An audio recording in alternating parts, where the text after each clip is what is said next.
Ito po, mainit-init na balita po. Mayroon po tayong nasagap, mayroon po tayong nakita na isang pahayag galing mismo sa ating pinakamamahal na Vice Presidente, none other than Vice President Sara Duterte.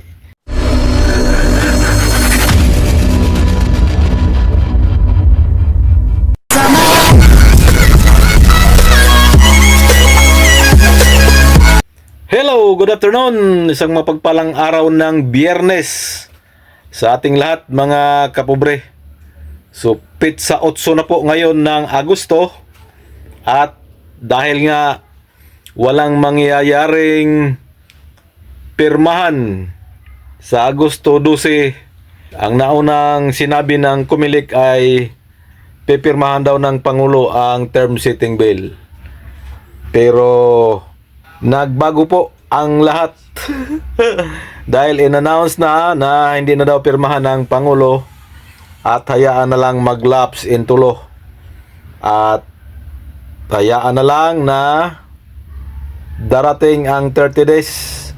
So mga kapobre, 5 days na lang, mag 30 days na yan sa Agosto 14. So yun ang ating pinakaabangan. Pero bago ang lahat mga kapobre, ito po, mainit-init na balita po. Mayroon po tayong nasagap, mayroon po tayong nakita na isang pahayag galing mismo sa ating pinakamamahal na Vice Presidente, none other than Vice President Sara Duterte. Panoorin natin to mga kapobre. Here we go. Election sa barangay ay wala daw. Nagsulti si Kuan. Nagsulti si Senator Amy na ipaibalo daw sa inyo nga walay election sa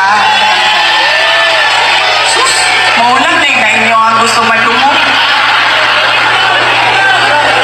Masalipay pa sila nga walay election kontra sa ilahang pag-inom. Oh, you know? So, hindi pa nga nag-lapse into law, hindi pa nga nag-lapse into 30 days. Mismo na po, sabi ng ating Vice Presidente ay wala pong mangyayaring eleksyon. Postpone po. Pero ganun pa man, antayin pa rin natin. Antayin natin ang August 14. Baka may announcement ang Palasyo or ang Comelec or ang DILG. Dahil gaya ng sabi ko, August 14 mag-lapse na po yung term setting bill. So yun ang pinakaabangan. Pero sa palagay ko wala na yan. Postpone na talaga yan.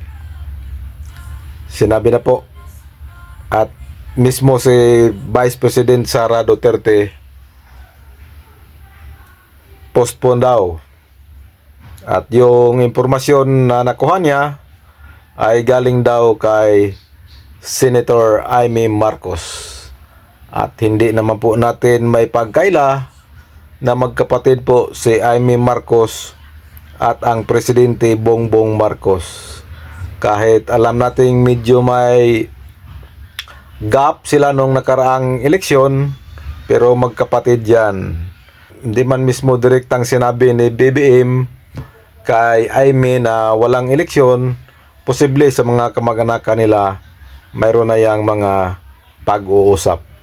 Kaya sinabi na ni Amy kay Vice Presidente na sabihin mo daw sa iyong mga meeting or mga message na ipaabot mo sa mga tao na wala daw eleksyon.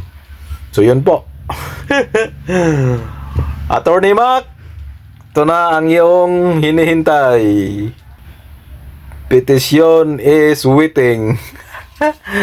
So yun lang ang ating chika ngayon mga kapobre. Nakita ko lang kasi yung pahayag ni Vice Presidente, kaya nag-reaction video kagad tayo. So hanggang dito na lang. Maraming salamat. Magandang hapon. At ingat po. God bless. I love you all.